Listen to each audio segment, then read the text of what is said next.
அதுனா வைக்காதீங்க.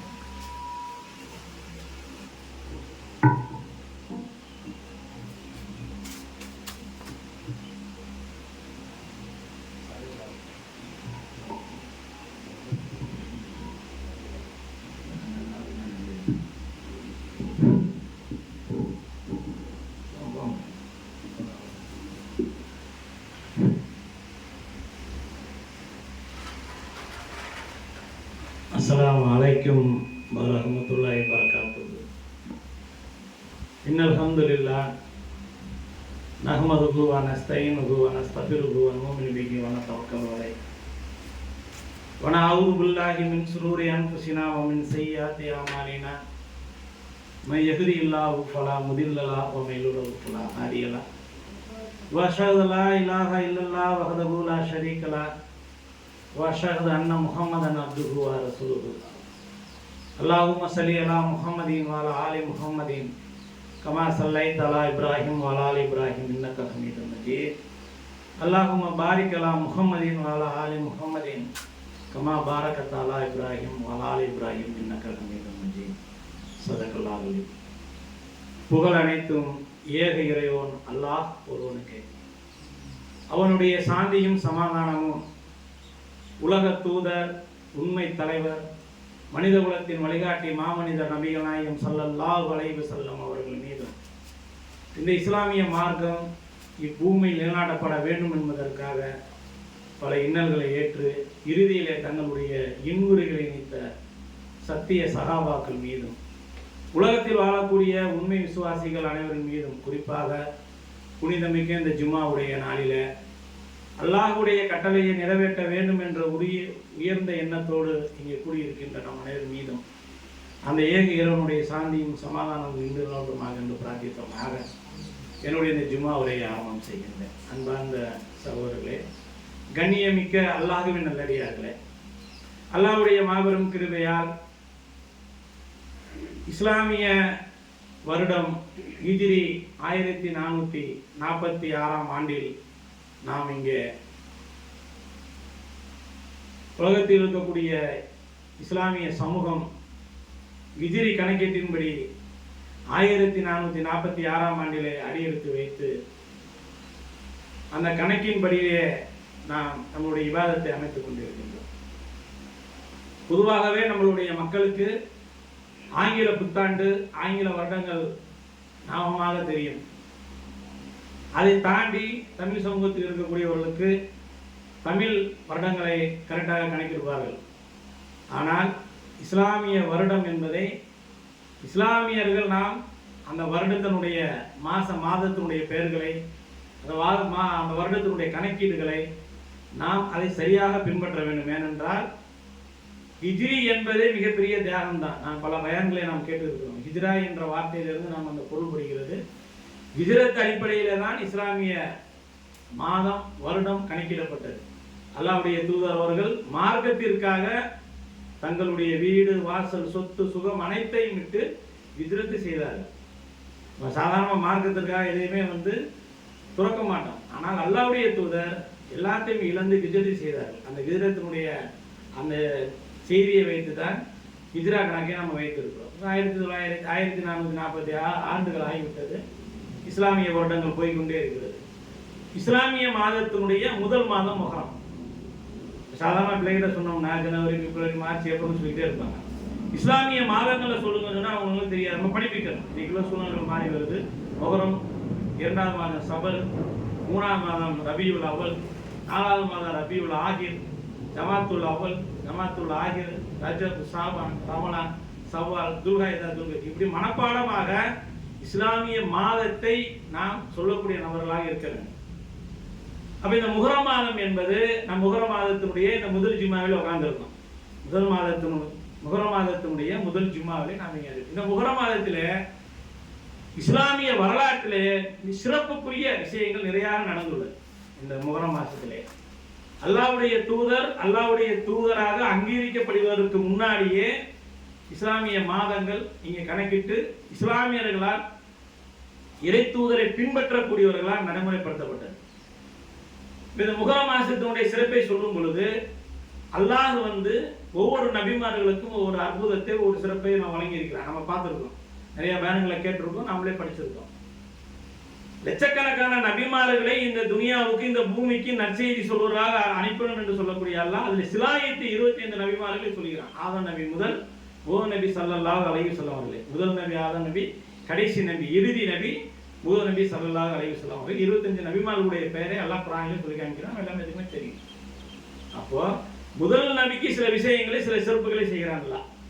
எல்லா நபிமார்களுமே தாய் தந்தையருடைய கலவையிலே கருவுற்று மனிதராக பிறந்தவர்கள் தான். ஆனால் ஆதம் நபி மட்டும் அதற்கு விதிவிலக்கு.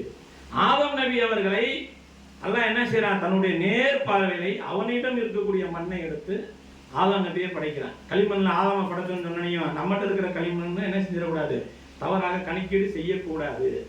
ஏன்னா சைத்தான் அதை தான் செஞ்சான். ஆதம் நபியை செய்து மலக்குமார்களை சுஜூது செய்ய சொல்லும் பொழுது மலக்குமார்கள் சுஜூது செஞ்சாங்க. சைத்தானை சுஜூது செய்யறான்னு சொல்லும் போது இங்க மண்ணில் தான் அவனை படைச்சிருக்க, படைச்சவன் யார், அவன் மண்ணு கணக்கை போட்டான். மண் எப்பவுமே இருக்கிற இடத்துல அப்படியே இருக்கும், என்ன நெருப்புல இருந்து படைச்சிருக்க, நெருப்பு எப்படி கொளுத்தினாலும் மேலும் இருக்கும், நான் தான் மேலாம் என்று பெருமை பேசினான். அதை படைச்சது யாருன்றது விளங்குறாங்க. அதான் சைத்தான் என்று சபிக்கப்பட்டான். அப்ப ஆதம் நபி அல்லாஹ் என்ன செய்யறான், தன்னுடைய நேரடி பார்வையை படைக்கிறான். நிரந்தரமான நித்தியமாக இருக்கக்கூடிய இறைவனுடைய அந்த ஜீவனிலிருந்து ஆதம் நபிக்கு உயிரை கொடுக்குறாங்க நேரடியாக. அந்த சிறப்பு ஆதம் நபிக்கு இருக்கு. அதுக்கும் மாற்றமாக நம்ம எல்லாருமே இஸ்லாமிய மார்க்கத்தை ஏற்றுக்கொள்வது, களிமா சொல்லுவது, நோன்பு வைக்கிறது எதுக்காக செய்யறோம்? எல்லாருமே சொர்க்கத்துக்கு போகணும் தானே செய்யறோம். நம்ம சொர்க்கம் தான் ஒரே குறிக்கோள். சொர்க்கத்துக்கு ஆசைப்பட்டு முஸ்லீமாக இருக்கிறோம், சொர்க்கத்துக்கு ஆசைப்பட்டு முஃமினாக வாழ்கிறோம், சொர்க்கத்துக்கு ஆசைப்பட்டு இபாதத்தை செய்கிறோம். அந்த சொர்க்கத்தை ஆசைப்பட்டு செய்யறோம், நரகத்துக்கு பயந்து செய்யறோம். ஆனால் ஆதம் நபி அவர்கள் அந்த சொர்க்கத்தில் தான் படைக்கப்பட்டார்கள். இது ஆதம் நபி அவர்களுக்கு அல்லாஹ் கொடுத்த மிகப்பெரிய சிறப்பு. அல்லாஹ் நேரடியாக ஆதம் நபி அவர்களை படைத்தான். ஆதம் நபி சொர்க்கத்தில் படைத்தான். அல்லாஹ்வுடைய கட்டளைக்கு மாறு செய்ததற்காக சொர்க்கத்தில் இருந்து அவர் இறக்கி விடப்பட்டார். அவருடைய வழித்தோன்றல் தான் நம்ம. அதற்கப்புறம் பின்னால் இருக்கக்கூடிய நபிமார்களுக்கு ஒவ்வொரு நபிமார்களுக்கும் அல்லாஹ் ஒரு சிறப்பை கொடுத்தார். இப்ராஹிம் நபியுடைய துல்கஜ் மாசத்துல இப்ராஹிம் நபியுடைய சிறப்பை நம்ம பேசும் பொழுது அவர் என்ன செய்கிறார், ஏகத்துவ பிரச்சாரத்தை பண்ணுகிறார், ஊர் தலைவருக்கு பண்ணுகிறார், அந்த மக்களுக்கு பண்ணுகிறார், தன்னுடைய தந்தைக்கு செய்கிறார். அவர்கள் எல்லாரும் ஈமான் கொள்ள மறுக்கிறார்கள். அப்போ ஒரு காலகட்டம் வரும்பொழுது இப்ராஹிம் நபியால் இந்த சமூகத்துக்கு பிரச்சனை வருகிறது, இப்ராஹிம் நமக்கு எதிரியாக இருக்கிறார், அவரை கொல்ல வேண்டும் என்ற நோக்கத்தில் என்ன செய்யறாங்க, அவரை கொண்டு போய் நெருப்பு குண்டத்துல போடுறாங்க. நெருப்பு குண்டத்தில் போடும் பொழுது அல்லாஹ்வுடைய வாசகம் எப்படி இருக்கு, நெருப்பை இப்ராஹிமுடைய விஷயத்துல உன்னுடைய தன்மையை மாற்றிக்கொள்.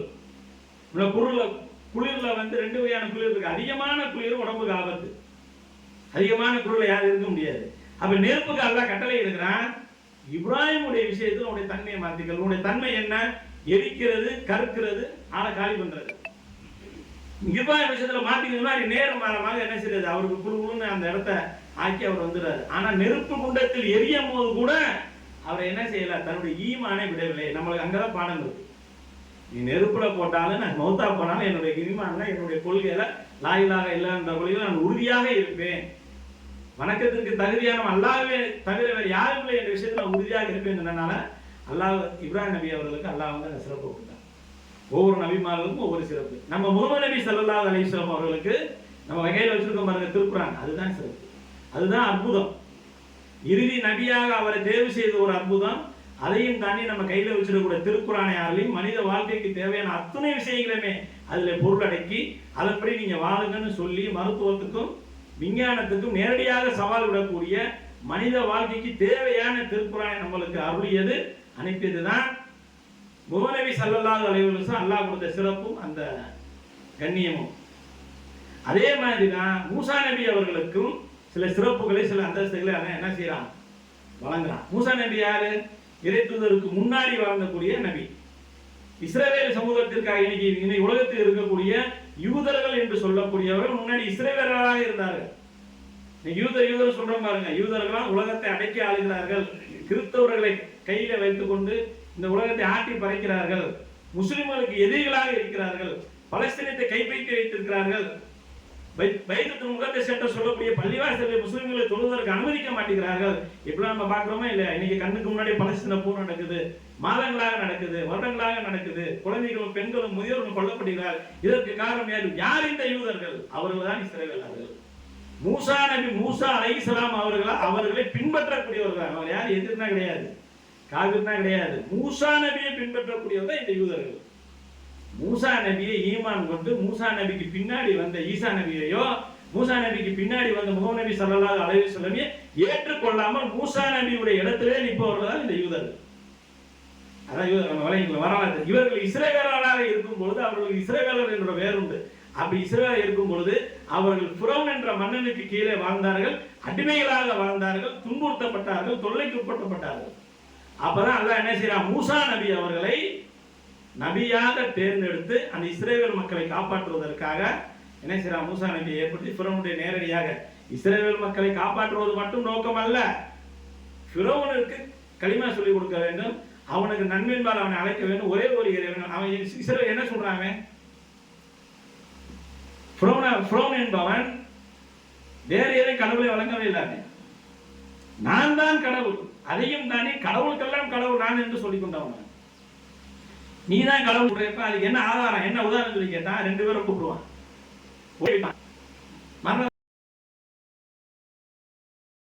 ஒரு உயிரோட ஆனா நாய் கடவுள் இல்லாம அது அடிமையாக்கி வச்சிருந்தான். நம்ம ஏற்பட பயன் அரபு மக்கள் ஆய்வாளவங்க தான். அதனால்தான் முகமது நபியுடைய அத்தா பேர் என்ன, அப்துல்லா. முகமது தான் நம்மளுக்கு நபி, அவர் தான் அல்லாஹ் நம்மளுக்கு அறிமுகப்படுத்தவா இருந்தால் அவங்க பேர் எப்படி அப்துல்லா இருந்துச்சு, அவங்க பேர் அலிப்னு வந்துச்சு, அவங்க பாட்டனார் பேர் எப்படி அப்துல் முத்தலிப்னு வந்துச்சு. அப்ப அல்லாஹ்வை விளங்கிய மக்கள் தான், அல்லாஹ் அவங்களுக்கு தெரியும், லா இலாஹ இல்லல்லாஹ் அவங்களுக்கு பிரச்சனையே இல்லை. அடுத்த வார்த்தை ஈக்குவாலிட்டி, அந்த சமாதானத்தை போதிக்கிறனால ஏழையும் பணக்காரனும் ஒன்னா, கருப்பனும் விலையும் ஒன்னா, வசதி படைத்தவனும் வசதி இல்லாதவனும் ஒன்னா, நீங்க என்ன ஈக்குவாலிட்டியை போதிக்கிறீங்க அப்படின்னு சொன்னனால முகமது கிட்ட பிரச்சனையே பண்ணாங்க. நீங்க சொல்ற கலிமாவை ஏற்றுக்கிறோம், ஆனா நீங்க அடுத்து சொல்லக்கூடிய விஷயங்கள் நம்ம ஏற்றுக்கொள்ள முடியாது அப்படின்னு சொன்னாங்க. ஆனா கலிமாவோடு சேர்ந்து இந்த சகோதரத்துவத்தை சமாதானத்தை உலகத்திலே போதிக்கிற மார்க்கம் இஸ்லாம். அப்ப மூசா நபி என்ன செய்யறாங்கன்னா, அவங்க இஸ்ரவேலர்களை விடுவி, நீ அடிமையாக அவங்க நடத்தாத. நிறைய பெரிய வரலாறு, அதெல்லாம் 30 நிமிஷம் 25 நிமிஷம் பத்தாது, பெரிய வரலாறு. அவங்களை விடுவி, அவங்களை துன்புறுத்தாத, அவங்க எங்கிட்ட அனுப்பு, நான் அவங்களை காப்பாற்றிக்கிறேன்னு சொல்லும் போது அந்த டிமாண்டே வைக்கிறாங்க. 2வது லா இலாஹ இல்லல்லாஹ், வணக்கத்துக்கு தகுதியான அல்லாஹ்வை ஏற்றுக்கொள்ளுன்னு வைக்கிறாங்க. நபிகள் தான் மாறினாங்க, ஆதம் நபி காலத்துல இருந்து முகமது நபி வரைக்கும் நபிகள் மாறினாங்களே தவிர கொள்கை ஒரே கொள்கை தான், லா இலாஹ இல்லல்லாஹ், வணக்கத்துக்கு தகுதியான அல்லாஹ்வை தவிர யாரும் இல்லை. அப்ப என்ன செய்யறான், இஸ்ரவேலர்களை விடுவிக்கவும் மாட்டேங்கிறான், தான் அல்லாஹ்னு சொல்றான். அப்ப நிறைய போட்டிகள் நடக்குது, நிறைய பிரசங்கம் நடக்குது, நிறைய ஆர்கியூமெண்ட் நடக்குது, நிறைய விவாதங்கள் நடக்குது. அதை ஒவ்வொரு அப்படியே அல்ல தரிஜமால பச்சை பிள்ளைக்கு சொல்ற மாதிரி குரானை நம்ம படிச்சு கொண்டே வரலாம். இறுதியா என்ன செய்யறான், இறை தூதர் நபிகள் நாயகம் ஸல்லல்லாஹு அலைஹி வஸல்லம் அவர்களுக்கு எப்படி மக்கத்து காஃபிர்கள் இவரை வாதத்தால் வெல்ல முடியாது, இவங்க கிட்ட கலிமா சொல்றவங்க கூட்டமா சேர்ந்துக்கிட்டே இருக்காங்க, இவருடைய வாதத்தை வெல்ல முடியாம இவர் சத்தியத்தை நிற்கிறாருன்னு சொல்லி கடைசியில் இவரை கொலை செய்த விட வேண்டும் என்ற முடிவுக்கு வந்தாங்களா. அதே மாதிரிதான் என்ன செய்யறான், ஃபிரௌனும் மூசா நபியை என்ன செஞ்சிடணும், முடிச்சிடணும், அவர்களை கொலை பண்ணி விடணும், அந்த மக்களை சாகடிச்சோம்னா அந்த நிலைமைக்கு வந்துடும். ஏன்னா வாதத்தில் வெல்ல முடியல, கொள்கையில வெல்ல முடியல. அடுத்த வழி என்ன, அவரை ஆளை காலி பண்ணுவது, இந்த சூழ்நிலைக்கு அவன் வந்துடும். அப்ப என்ன செய்யறாங்கன்னா, இதை முன்கூட்டியே அறிந்து கொண்ட மூசா நபி அவர்கள் என்ன செய்யறாங்க, தன்னோடு ஈமான் கொண்ட இஸ்ரவேல் மக்களை கூட்டிக்கிட்டு அந்த ஊரை விட்டு, அந்த எகிப்து தேசத்தை விட்டு என்ன செய்யறாங்க, வெளியேறாங்க. அல்லாஹ்வுடைய தூதர் ஹிஜ்ரத் செய்த மாதிரி அவங்க என்ன செய்யறாங்க, அவங்களும் அதற்கு முன்னாடி ஹிஜ்ரத் செய்யறாங்க. அந்த மக்களை கூட்டிட்டு அப்படியே கிளம்பி போறாங்க. அவங்க மக்கள் கிளம்பி போற விஷயம் மன்னனாகிய ஃபிரௌனுக்கு தெரிஞ்சது. ஆனா மூசா நபி அவருக்கு துணையாக அவருடைய தம்பி ஹாரூன் நபி 2 பேருமே சேர்ந்து இஸ்ரவேல் நம்மளை அடிமைகளாக ஆக்கி வச்சிருக்க இந்த மக்களை கூட்டிட்டு வேறு தேசத்துக்கு இடம்பெயர்ந்து போறாங்க அப்படின்னு சொல்லிட்டு என்ன செய்யறான், அவனும் பின்னாடியே அவங்கள குறைச்சி வரான். இவங்க உயிர் தப்பினால் போதும் அப்படின்ற கண்டிஷன்ல தான் கிளம்பி போறாங்க. மோதி பார்த்தாச்சு, பேசி பார்த்தாச்சு, விவாதத்தை பார்த்தாச்சு, எதுக்குமே வழி இல்லை. அவன் நம்ம இங்க இருந்தோம்னா நம்ம கொலை செய்யப்படுவோம் அப்படின்னு சொன்னா துன்பங்களுக்கும் துயரங்களுக்கும் தாங்க முடியாம இடம்பெயரும் போடும்போது மூசா நபி என்ன செய்யறான், ஃபிரௌன் தன்னுடைய படை பரிவாரங்களோட வந்துக்கிட்டே வரான். இவங்க கிட்ட நிராயுத பாணிகள், இவங்கிட்ட எந்த ஆயுதமும் கிடையாது, பூரா மூட்டை முடிச்சு குழந்தைகள் பெண்கள் முதியவர்கள் அப்படி விட்டா போதுன்னு ஓடுற அந்த கூட்டத்தை படை பரிவாரங்களோட யானைப்பட குதிரைப்பட அம்பு ஆள் எல்லாம் வச்சிருக்கக்கூடிய ஒரு அரசன் என்ன செய்யறான், விடாம விரட்டிக்கிட்டே வரான். விரட்டிக்கிட்டே வரும்பொழுது தான் அந்த கடல் வந்து என்ன செய்யறது, செங்கடல் வந்து உள்ளா வந்து குறுக்கடை வந்து நிற்கிது. இந்த பக்கம் திரும்பி பார்த்தா ஃப்ரம் வட்டிட்டு வரான், முன்னாடி கடல் நிற்கிது. அப்போ மூசா நபி கூட அந்த ஈமான் கொண்ட மக்கள் சொல்கிறாங்க, மூசாவே நல்லா மாட்டிக்கிட்டான். அந்த வார்த்தையை வருது தர்ஜிமால, நம்ம மாட்டிக்கிட்டான். அப்போ மூசா நபி சொல்கிறாங்க, இல்லை அல்லாஹ் நம்மளோட இருக்கிறான். ஈமான் என்ன அப்படின்னா சாதாரணமாக நம்புறது ஈமான் பண்ணாங்க. அல்லாஹ் நம்புறாங்க. நாங்கள் முஸ்லீம்கள் ஒரு இக்கட்டான சூழ்நிலையில நம்மளால முடியாது, நம்ம மௌத்தா போயிருவோம், இந்த பொருளாதாரத்தை நம்மளால பிரட்ட முடியாது, இவரை நம்மளால காப்பாற்ற முடியாது, இந்த செயலை நம்மளால செய்ய முடியாது அப்படின்னு நினைக்கும் பொழுது அல்லாஹ் வாழ முடியும் அப்படின்னு நினைக்கிறோம் பாருங்க, அதான் ஈமான். அந்த இடத்துல தான் நபிமார்கள் உசத்துல நின்றாங்க. இப்ராஹிம் நபியா இருக்கட்டும், ஆதம் நபியா இருக்கட்டும், முகமது நபியா இருக்கட்டும், இன்னும் எண்ணற்ற நபிமார்கள் நம்மளோட உசத்த இடத்துல நின்றது அந்த இடத்துல மட்டும்தான். நீ மனிதன் எங்கே முடியாதுன்னு நினைப்பியோ அங்க எல்லாம் முடிச்சு காமிப்பான். அறியாத புறத்துல நான் உதவி செய்யணும்னு சொல்லுவாங்க அல்லாஹ் குர்ஆன் வசனம். அந்த மாதிரி இவங்க என்ன செய்யறாங்க, அந்த மக்கள் பூரா நாங்க மாட்டிக்கொண்டு விட்டோம்னு சொல்லும் பொழுது இல்லை அல்லாஹ் நம்மளோடு இருக்கிறான்னு சொல்லுவாங்க. என்ன செய்யறாங்க, அந்த கைத்தடி அடிக்கிறாங்க, கடல் ரெண்டா பழுந்து அப்படியே நிக்குது. அதுல என்ன செய்யறாங்க, அவங்க இறங்கி பாதி தூரம் போயிடுறாங்க. எப்படி வரலாறு பாருங்க. அதாவது ஒரு வரலாறு சொன்னோம்னா இந்த மக்கள் இல்லை, எந்த மக்களுமே நம்பக்கூடிய ஏற்றுக்கொள்ளக்கூடிய அளவுக்கு தான் அந்த குர்ஆன் வசனம் இருக்கும், அல்லாஹ்வுடைய வார்த்தையும் இருக்கும். சும்மா அம்பளிமான கதை மாதிரிலாம் இருக்காது குர்ஆனுடைய வசனம். எந்த செய்தியை சொன்னாலும் அவன் எப்படி லாஜிக்கா பேசினாலும் அதை வந்து அவன் அறிவுபூர்வமா ஒத்துக்கிற மாதிரி தான் இருக்கும். அவங்க கடல்ல இறங்கின உடனே கடல் இறங்கல, அதான் இங்க கவனிக்க வேண்டியது. அவன் கடல்ல இறங்கினுடையுமே பின்னாடி தொடுத்திருந்த இவனு கடல்ல இறங்கல. என்ன கடல் ரெண்டு பிளந்து நிக்குதுன்னு ஆச்சரியமா அப்படியே பார்க்கறாங்க. மூசா நபிக்கு அல்லாஹ்வுடைய வல்லமை பார்த்துட்டு, ஏன்னா ஏற்கனவே ஒரு மூசா நபி வந்து அல்லாஹ்வை பார்க்கறேன்னு சொல்லி அல்லாஹ் அவரை கண்ணில் காமிச்சு ஒரு துர்சினா மலையவே பொடிபடியாக்கினவர். ஒவ்வொரு தடையும் மண்ணு சொல்வாய் என்று சொல்லக்கூடிய உணவை நேரடியா இறங்கணும் வாங்கினவர். ஆனா அல்லாஹ்வுடைய வல்லமை நிறைய தடவை பார்த்தவர். அவர் நபி இல்லையா, அல்லாஹ்வுடைய வல்லமை அவருக்கு தெரியும். இவன் பார்க்கல, புதுசா தான் பார்க்கறாங்க. கடல் படந்து ரெண்டா நிற்கும் பொழுது இப்படியே பார்க்கறான், இன்னும் பாடி இறங்கி பாதி தூரம் போகும்போது தான் இவனை நம்ம அதுக்குள்ள போகணும்னு தோணுது. இவனுக்கு வேலைக்கிட்டே வந்து இறங்கல, நிக்கிறான், நின்று வேடிக்கை பார்க்கறான். பாதி தூரம் போகும்போது அப்ப கடல் கரெக்டா நிக்குது, நம்மளும் உள்ள இறங்கிறோம்னு சொல்லி என்ன செய்ய இவன் உள்ள இறங்க. இவன் அப்படியே விரட்டிக்கிட்டு போய் பாதி இடத்துக்கு போகும்போது அவங்க கரை ஏறிடுறாங்க. கரை ஏறின உடனே இவன் நடு சென்டர்ல நிக்கிறான். நடு சென்டர்ல நிற்கும் பொழுதுதான் எல்லாம் என்ன செய்யறான், அவனுக்கு வந்து அந்த கடல் வந்து மூழ்கிற மாதிரி ஒரு சூழ்நிலை உணரும் பொழுதுதான் நான் ஈமான் கொள்றேன், மூசா நபியுடைய ரப்பு என்னுடைய ரப்பு அப்படின்னு சொல்றான். அப்ப அல்லாஹ் என்ன சொல்றான்னா, நீ வந்து உண்மையிலேயே என்னைய நினைச்சு ஈமான் கொள்ளவில்லை, அல்லாஹ்வுக்கு தெரியும்ல. இப்ப பத்ர் ஒரு போர்க்களத்துல இறை தூதரோட சேர்ந்து ஒரு போர் செய்யறாரு சகாபி, போர் செய்யறாரு. போர் எல்லாம் முடிஞ்சதுக்கு அப்புறம் ஒரு செய்தி அல்லாஹ்வுடைய தூதரை சொல்றாங்க, அல்லாஹ்வுடைய தூதரே நான் ஒரு போர் செஞ்சுட்டு இருந்தேன், அவருடைய கழுத்துக்கு கிட்ட என்னுடைய கத்தி போயிருச்சு, கத்தி போகவுமே அவர் லாயிலா இல்லைன்னு சொன்னார், முஹம்மது ரசூலுல்லாஹ் சொன்னார். நான் உடனே என்ன பண்ணிட்டேன், நீ பொய் சொல்றேன்னு சொல்லி அவர் கழுத்தை நான் வெட்டிட்டேன் அப்படின்னு இறை தூதர் இந்த செய்தி அந்த சகாபி போர்க்களத்துல அந்த போர்ல கலந்து இந்த சகாபி பதிவு வந்தார். அப்ப அல்லாஹ்வுடைய தூதர் வந்து கண்டிக்கிறாங்க, அவங்களுடைய உள்ளத்தை நீங்க பிளந்து பாத்தீங்களா, களிமா சொன்னா விட்டுற வேண்டியதானே, அவர் வந்து உயிருக்கு பயந்து சொன்னாரு, உயிருக்கு பயப்படாம சொன்னார், அதெல்லாம் உங்களுக்கு தேவையில்லாது, களிமா சொன்னா அவர் விட்டுறா கண்டிக்கிறாங்க. ஆனா அவர் சொன்ன களிமாவுக்கும் ஃபிரௌன் சொன்ன களிமாவுக்கு நிறைய வித்தியாசம் இருக்கு. அவர் சொன்ன களிமா மனிதன் சொன்னது, ஃபிரௌன் சொன்ன களிமா அல்லாஹ் உணர்றான், அவனுக்கு தெரியும். நீ உயிரை காப்பாற்றிக்கிறதுக்காக நீ எந்த களிமா சொல்ற, உன்னை இந்த கடலையே மூழ்கடிப்பேன். மூழ்கடிக்கிறது கூட மட்டுமல்லாமல் பின்னாடி வரக்கூடிய எனக்கு எதிரியா எவெல்லாம் வரானா அவனுக்கு படிப்பினைக்காக உன்னுடைய உடலை நானே பாதுகாப்பேன். அல்லாஹ் சுப்ஹானஹு வ தஆலா அவனுடைய உடலை இந்த நிமிஷம் வரைக்கும் எகிப்திய மியூசியத்தில் வந்து பாதுகாத்துருக்காங்கன்னா அல்லாஹ்வுடைய வார்த்தை உண்மையானது, அல்லாஹ்வுடைய வேதம் உண்மையானதுக்கு இதை விட சான்று வேணும். அப்போ ஒரு லாஜிக்கா இந்த கடவுளை மறுக்கக்கூடியவன், கடவுளை இல்லை என்று சொல்லக்கூடியவன், குர்ஆனை விமர்சனம் பண்ணக்கூடியவன், அது எப்படியே கடல் குழந்தை ரெண்டா நிற்கும், இதென்ன நனவா சாத்தியமானு கேட்கிறான். நீங்க வாழக்கூடிய பூமியில ஒரு ரவுண்டுல கடல் தண்ணியே நிக்குது, கடல் பிளந்து ஒரு மணி நேரம் நின்றதுனா அதிசயம் கிடையாது. இங்க நீ வாழக்கூடிய பூமி தட்டையான பூமியில வாழ்றான், தட்டையா இருக்கியா பூமி, இங்க நிலப்பரப்பு, இங்க கடல், இங்க நிலப்பரப்பு, இப்படியா இருக்கு, உருண்டை பூமி உருண்டை. இந்தியாவுக்கு மேல தண்ணி நிக்குது, மேப்ல பாத்தீங்கன்னா தெரியும் உங்களுக்கு. அப்ப எப்போதுமே புவியீர்ப்பு சக்தி மூலியமா அந்த தண்ணியை சிந்தாம சிதறாம நிக்க வச்சிருக்கிறவன் அல்லாஹ். நீங்க உருண்டைக்குள்ள தண்ணி நீங்க நிப்படி வச்சிருக்க, ஒரு சொட்டு ஒரு செகண்ட் நிக்காது.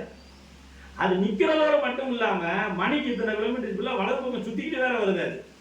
அதுவே மிகப்பெரிய அதிசயம் தான். கடல் பிளந்ததோ அது கொஞ்ச நேரம் நின்றது அதிசயம் கிடையாது. பூமி பந்துல பூமி உருண்டையா இருக்கிற வடிவத்துல அதுக்கு மேல கடல்கள், தண்ணிகளும், நதிகளும், அருவிகளும் நிற்கிறதே அதிசயம் தான். இன்னும் சொல்ல போனா அன்றாடம் அல்லாஹ் தன்னுடைய அற்புதத்தை நிகழ்த்தி காமிச்சிட்டு தான் இருக்கு. நம்ம அப்படிதான் கலங்கணும். அப்ப ஃபிரௌன் என்ன செஞ்சிருக்கான்? பாதுகாத்து வச்சிருக்கான். மூசா நபி காலத்திலையும் மூசா நபிக்கு பின்னாடி இருந்த காலத்திலையும் இறை தூதர் காலத்துல கூட அந்த உடலை வந்து அல்லாஹ் என்ன செய்யல? வெளிப்படுத்தல. நல்லா கேட்கணும். ஏன் வெளிப்படுத்தல? அந்த நேரத்துல அந்த உடலை வெளிப்படுத்தினா இவனுக்கு பாதுகாக்க தெரியாது. 100 வருஷத்துக்கு முன்னாடி இருந்த உடவுகளை எப்படி நம்ம ஃப்ரிட்ஜில் வச்சு பாதுகாத்து இருந்துச்சா? நமக்கு ஃப்ரிட்ஜில் வைக்கலாமா ஃப்ரிட்ஜரில் வைக்கலாமா வேணாங்கிறது அடுத்த கொஸ்டின். அந்த இதுக்கு நம்ம போகலை. ஒரு உடலை பாதுகாக்க முடியாது. உடனே ஆத்தம் வந்துடும் அடைக்க முடியும். ஆனால் இன்னைக்கு 1 நாள் இல்லை, 2 நாள் இல்லை, 3 நாளில் உடலை பாதுகாக்கக்கூடிய அந்த ஃப்ரிட்ஜர் வசதி நம்ம கிட்ட வந்துருச்சு இல்லையா? ஒரு 100 வருஷத்துக்கு முன்னாடி கத்தி பேசணும். இப்போ கத்தி பேச அவசியம் இல்லை. சாதாரணமாக பேசினாங்க 1000 பேருக்கு தெரியும். ஒளிபெருக்கி மூலமா நம்ம பேசிட்டு இருக்கோம். அப்ப அந்த நேரத்துல ஃபிரௌனுடைய உடலை வெளியிட்டா மக்களால் காப்பாற்ற முடியாது. என்று மனிதன் விஞ்ஞான வளர்ச்சி அடைஞ்சு ஒரு உடலை பதம் செய்து காப்பாற்ற முடியும்னு அவனுக்கு அந்த தெரியுதோ அன்னைக்கு அந்த உடலை வெளிப்படுத்துறாங்க. அப்ப போறாங்க, செங்கடலை ஆய்வு பண்றது வரல போறாங்க. ஒரு மாதிரி பண்ண எடுத்து பார்த்தோம்னா இல்லை, இவர் அவர் தான், 2ஆம் ப்ரோசஸ்ன்னு சொல்றாங்க அவனை ஆங்கிலத்தில். இவன் தான் அந்த ஃபிரௌன், இவன் தான் அப்படின்னு சொல்லி அவங்க கன்ஃபார்ம் பண்ணாங்க. முஸ்லீம்கள் கன்ஃபார்ம் பண்ணல. ஆனா வர்றது குரான்ல தான் வசனம் பூரா வருது. நம்ம ஈமான் கொண்டு நடக்கிறோம், அதை நம்ம முழுசா நம்புறோம். ஆனா உறுதிப்படுத்துறது யாரு? முஸ்லிம்கள் உலகம் உறுதிப்படுத்தல. கிறிஸ்துவ உலகமும் யூதர்கள் உலகமும் அதை உறுதிப்படுத்துது. இது ஃபிரௌன் தான், இறைவனால் செங்கடலில் மூழ்கடிக்கப்பட்ட ஃபிரௌன் தான் இவன் அப்படின்னு அவங்க உறுதிப்படுத்துறாங்க. இந்த நிமிஷம் வரைக்கும் நம்ம போய் பார்வையாளராக அதை போய் நம்ம போய் பார்த்துக்கலாம். அப்படிப்பட்ட ஒரு நாள் நிகழ்வு அல்லாஹ் தன்னுடைய வல்லமையை நேரடியாக இந்த மனித சமூகத்துக்கு காண்பித்த நிகழ்வு தான் இந்த ஆசுரா தினம் என்னக்கூடிய இந்த முஹர்ரம் மாதம் 9ஆம் தேதி 10ஆம் தேதி நடக்கக்கூடிய நிகழ்வு. அப்போ அந்த முஹர்ரம் மாதத்தில் நம்ம என்ன செய்யறோம்? உட்காந்துருக்கோம். இந்த முஹர்ரம் மாதத்தினுள்ள வந்து 9-10 என்ன செய்யறாங்க? அல்லாஹ்வுடைய தூதர் மக்கால இருந்து மதீனாவுக்கு போய் ஹிஜ்ரத்துக்கு போய் ஒரு இஸ்லாமிய சாம்ராஜ்யத்தை உருவாக்கி அங்கே ஆட்சி செஞ்சுட்டு இருக்கும் பொழுது யூதர்கள் என்ன செய்யறாங்க? முஹர்ரம் மாதம் 9ஆம் தேதி நோன்பு வைக்கிறாங்க. அப்போ அல்லாஹ்வுடைய தூதர் கேட்குறாங்க, என்ன முஹர்ரம் மாதம் 9ஆம் தேதி நீங்கள் நோன்பு வைக்கிறீங்க என்னன்னு கேட்குறாங்க. அப்போ அவங்க சொல்றாங்க, இந்த நாளில் தான் மூசா நபியை வந்து ஃபிரௌன்ல இருந்து அல்லாஹ் வந்து காப்பாற்றுறாங்க. ஓ அப்படியா? உங்களை விட மூசா நபிக்கு உடம்பப்பட்டவன் நானு, உங்களை விட மூசா நபியை நேசிக்கக்கூடியவன் நானு, உங்களை விட முஸ்லிம்கள் தான் மூசா நபியை பின்பற்றக்கூடிய, அதனால நாங்களும் நோன்பு வைப்போம் அப்படின்னு சொல்லிட்டு அதே நேரத்தில் அவங்கள மாதிரி நம்ம செஞ்சிடக்கூடாதுன்றதுக்காக அல்லாஹ்வுடைய சொல்றாங்க 9-10 நீங்க நோன்பு வச்சுக்கோங்க, அவங்களுக்கு மாற்றமா செய்யுங்க. இந்த மீசை வச்சு தாடி கத்திரிக்கணும்னு சொல்றான் பாருங்க, நீங்க மீது செய்ய கத்திரிச்சு கொள்ளுங்க, தாடியை வளருங்க, யூதர்களுக்கும் நசாராளுக்கும் மாற்று செய்யுங்கன்னு சொல்றாங்க. அந்த இடத்துல கூட அந்த மாதிரி என்ன சொல்றாங்க? நீங்க வந்து 9 அன்னைக்கு நீங்க நோன்பு வைக்கிறீங்கன்னா நான் 9 அன்னைக்கு வச்சா நம்ம யூதர்களாக போயிடுவோம், அவங்களை பின்பற்றவர்கள் 1000 அந்த சாயல் கூட வரக்கூடாதுன்றதுக்காக நாங்க 9-10 நோன்பு வச்சிருக்கோம். என்ன செய்யறாங்க? அல்லாஹ்வுடைய தூதர் கட்டளையிட்டு இருக்காங்க. உலக பிறையை ஃபாலோ பண்றவங்களுக்கு வர திங்கட்கிழமை ஆஷுரா நோன்பு. செய்தி அதுதான். உலக பிறையை யாராவது இன்டர்நேஷனல் பிறையை ஃபாலோ பண்ணீங்க அப்படின்னா நம்மளுக்கு வந்து திங்கட்கிழமையும் செவ்வாய்க்கிழமையும் நோன்பு. இல்லை ஊர் பிறையை ஃபாலோ பண்றீங்க அப்படின்னா 9 செவ்வாய்க்கிழமையும் புதன்கிழமையும் நோன்பு.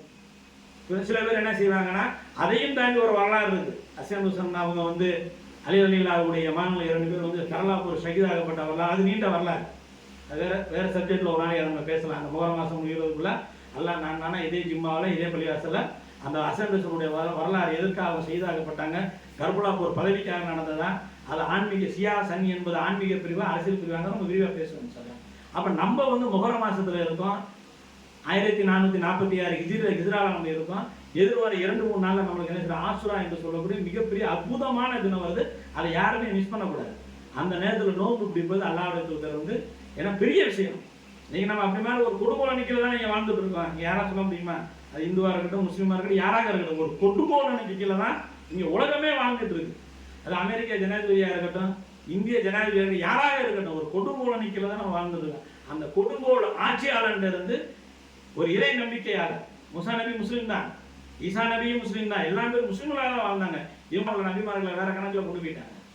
அப்ப அந்த ஒரு அடியான், ஒரு இறைவனுடைய அடிமை, ஒரு நபி வந்து காப்பாற்றப்பட்ட தினமா அது இருக்கிறனால அந்த ஆஷுரா தினத்துல நோன்பு பிடிக்குமாறு அல்லாஹ்வுடைய தூதர் கட்டளையிட்டாங்க. 9ஆம் தேதி மட்டும் இல்லாமல் 9 சேர்ந்து பிடிக்கணும். திங்கள் செவ்வாய் வாய்ப்புள்ளவங்க திங்கள் செவ்வாய் நோன்பு பிடிங்க, செவ்வாய் புதன் வாய்ப்புள்ளவங்க செவ்வாய் புதன் நோன்பு பிடிக்க. அந்த நோன்பு பிடிக்கும் போது எல்லாம் மிகப்பெரிய ஒரு நன்மையை நமக்கு அந்த நேரத்தில் கொடுக்குறோம். எந்த செய்தியை கேட்டோமோ அந்த செய்தியை நடைமுறைப்படுத்தக்கூடிய மக்களாக வல்லாஹ் ரஹ்மான் உங்களை என்னையும் ஆக்கி அருள வேண்டும் என்று பிரார்த்தித்து என்னுடைய ஜும்மாவுடைய முதல் உரையை நிறைவு செய்கிறேன்.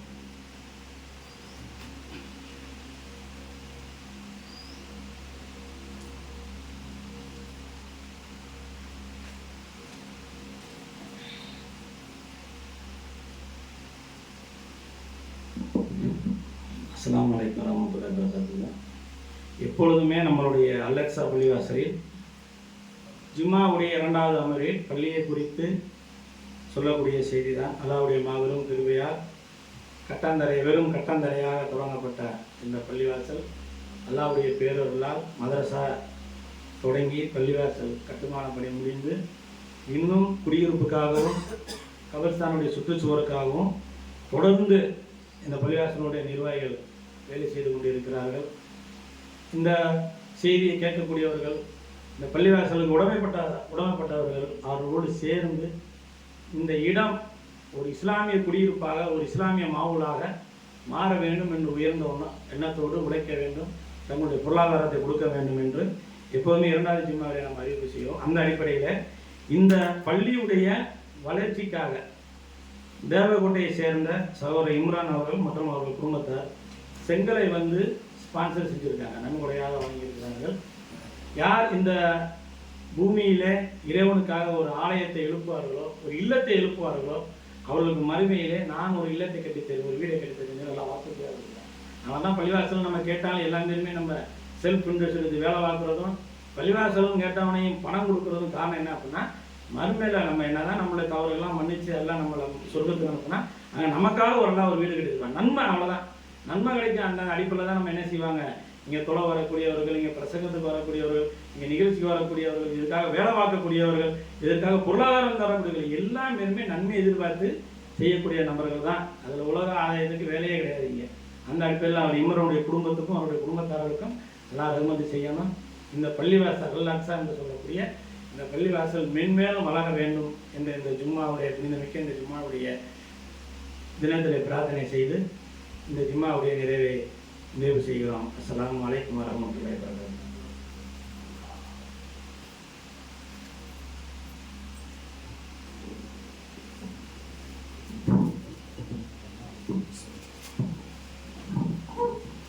அல்லாஹு அக்பர், அல்லாஹு அக்பர். அஷ்ஹது அல்லா இலாஹா இல்லல்லாஹ், அஷ்ஹது அன்ன முஹம்மதர் ரசூலுல்லாஹ். ஹய்யா அலஸ் ஸலாத், ஹய்யா அலல் ஃபலாஹ், வ துகாமத்தி ஸலாத்.